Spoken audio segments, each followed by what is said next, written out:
Good news mga maglulupa, andito yung ating bagong sisiw after 22 days na or andun sa incubator yung ating itlog at lumabas na yung sisiw. So ang nakakalungkot lang at medyo nanghinang-hina pa yung ating sisiw mga boss. So kung makita nyo ayan latang-lata siya. So nilagyan ko siya ng ilaw so para magkaroon ng init yung paligid niya at saka nilagyan ko siya ng tubig na may pagkain. So tingnan natin bukas. So after 24 hours mga boss, ito na yung sisiw natin. Medyo lumakas na. Ayun naglalakad-lakad na yung sisiw natin. At nag-iisa pa rin siya. Yung kapatid niya nandun pa rin sa incubator. At nag-aantay tayo na totally mapisa yung shell ng sisiw. Actually tinulungan ko na nga binutas ko na yung ibang part so para maging easy sa kanya sa paglabas.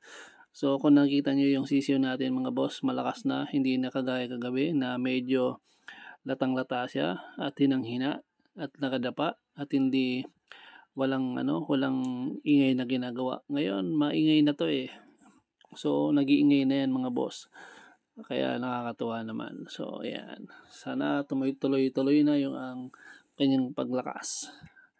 At para naman mapakinabangan na natin. So ayan yung pagkain niya, yung bayuan at saka yung tubig na nandun sa gilid, meron niya bertracin na nilagay natin.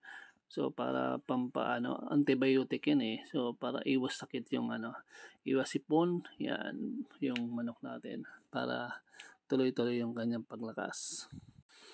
So ito na guys, yung mga boss, ito yung nag-iisang kapatid ng kabir. Ayan, medyo binutasan na natin yan ng konti. So para matulungan natin na mabasag niya yung shell. So kasi kaninang umaga pala, merong konting butas na yan. So ngayong hapon hindi pa rin nababasag yung siguro mahina yung yung sisiw sa loob. So ayan, tinulungan ko na yan. So binutasan ko ng konti. Ayan. At saka kung nakita nyo yung kulay pula, so hindi ko tinuloy kasi ng tinuklap ko yung shell, medyo dumugo. So ibig sabihin meron pa rin siyang